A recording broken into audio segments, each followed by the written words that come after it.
Eating more vegetables can be a great tool to help you achieve a weight loss or a wellness goal, but there are a lot of ways to do it wrong. Today I'm sharing 5 huge mistakes that most people make when adding veggies into their diet that could be holding them back from achieving their weight loss and wellness goals. My name's Autumn. I'm a certified clinical nutritionist with my master's in nutrition human performance, and today's video is sponsored by Kettle and Fire. More on them in a bit. Okay, the first huge mistake is that you're probably not balancing out your veggies with your protein. A common thing a lot of people will do is that they'll just try and add a lot more veggies into their diet to add volume and make themselves feel full. This is often called volume eating in a lot of different nutritional circles. And the idea is that you just eat a lot of veggies to try and add in a lot of fiber to make you feel full and satisfied. Now, this can work for the short term for as long as the vegetables are actually in your stomach. But as soon as they leave your stomach and enter into your small intestine, that's when you start to feel hungry again because you're no longer getting that stretch mechanism that's activated within your stomach. And vegetables do not raise our satiety hormones, peptide YY and CCK, so they don't allow you to feel full and satisfied from a hormonal perspective, which means you're probably going to be hungry again within about 30 minutes to an hour. What we need to do is balance out veggies with foods that also get you to feel full and satisfied hormonally, and those primarily include protein but also fat, but protein is going to be the food that most greatly makes you feel full and satisfied. So when we combine veggies with high quality protein, we get that initial feeling of feeling full and satisfied from the stretch mechanism with the fiber and the veggies, but then we get the hormones that make us feel full and satisfied for about 3 or 4 hours by the protein. Now, the type of proteins that will best serve weight loss goals really matter. I have a full list you can check out with this video right up here. Okay, the second huge mistake is that you're forcing yourself to eat your veggies raw. You're probably doing this because you're told that you're not going to get all the nutrients if you eat it cooked. And this is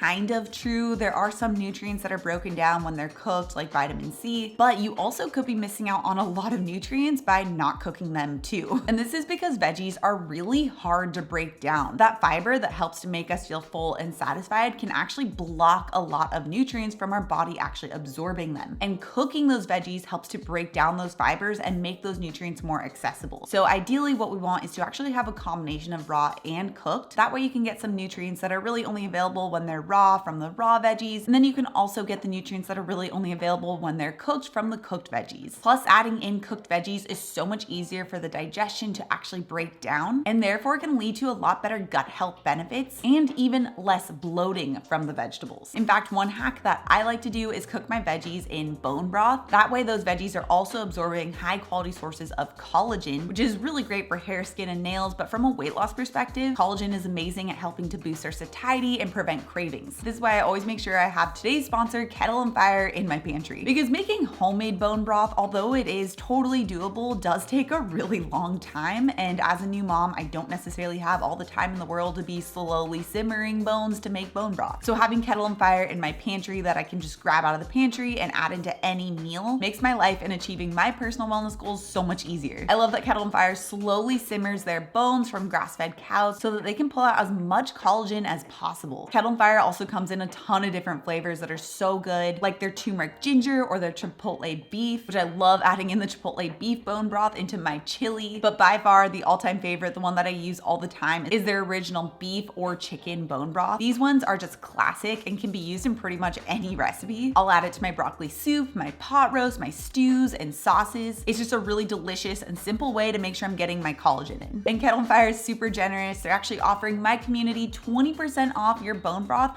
when you use code AUTUMNBAITS at checkout. So make sure you don't miss out on those huge savings. I'll have the link down description below. Okay, the third really big mistake is treating all veggies the same. Just because it falls into the veggies category, it doesn't mean all veggies are going to have the same impact on your body or your goals. Some veggies have minimal or essentially zero impact on our blood sugar levels, while others can actually have a pretty significant spike. This spike in our blood sugar can lead to a spike in the storing hormone insulin and then a crash in our blood sugar, which can ultimately cause us to crave more and more food and not feel as satisfied. Now, we can measure this impact that certain veggies have on our body with something called the glycemic load. This measures how much a certain amount of a certain type of veggie will actually raise our blood sugar levels, at least in most people. When looking to achieve a weight loss or a body recomposition goal, I personally like to stick with more lower glycemic load veggies. These can include pretty much all of the non-starchy veggies like broccoli, Brussels sprouts, cauliflower, leafy greens, and a lot of others. Some veggies, or what someone might consider a vegetable, are going to fall into more of that medium or high glycemic load category, which means it's going to have a medium or even a high impact on our blood sugar levels. vegetables. These often include foods like sweet potatoes, certain beans, and white potato. It's not that you can never have these, it's just that we want to strategically use them when it's going to most benefit our goals. The best time generally to be using these medium or higher glycemic load veggies or starches is going to be around our heavier workout days, like a leg day, when our muscles actually need to be replenished. And depending on your carb sensitivity, these medium or higher glycemic load foods might not be a good option at this point in your journey. Now I have a full blog post that lists out the low, medium, and high glycemic load veggies with complete lists. If you want to check that out, I'll also have that linked down in the description below. Okay, the fourth mistake is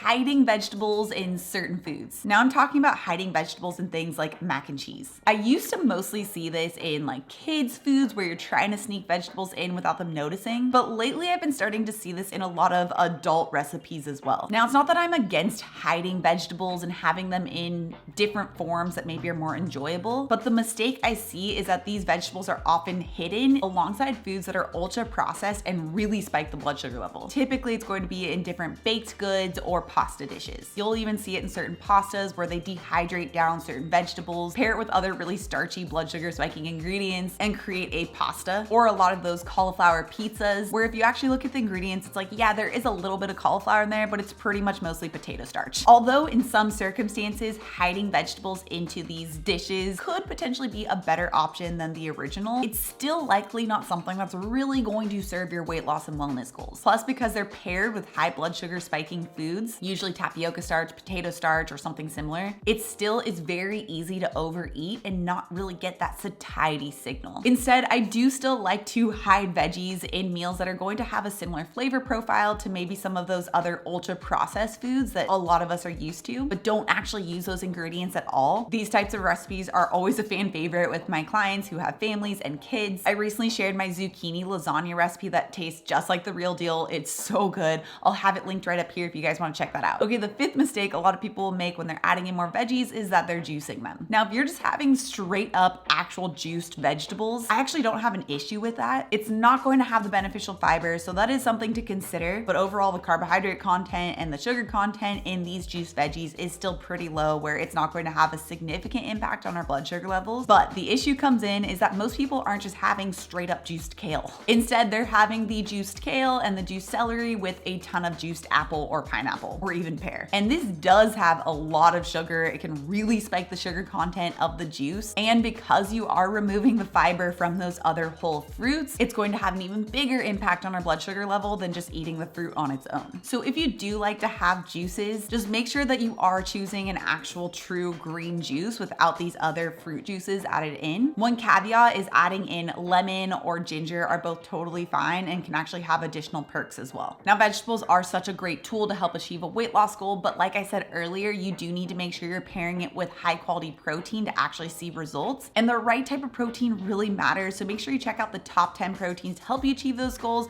with this video next. Also, if you're new to my channel and you love this science-backed information, make sure you subscribe right here. Come out new videos every Tuesday and Thursday. All right, guys, thanks so much for tuning in, and I'll see you in my next video.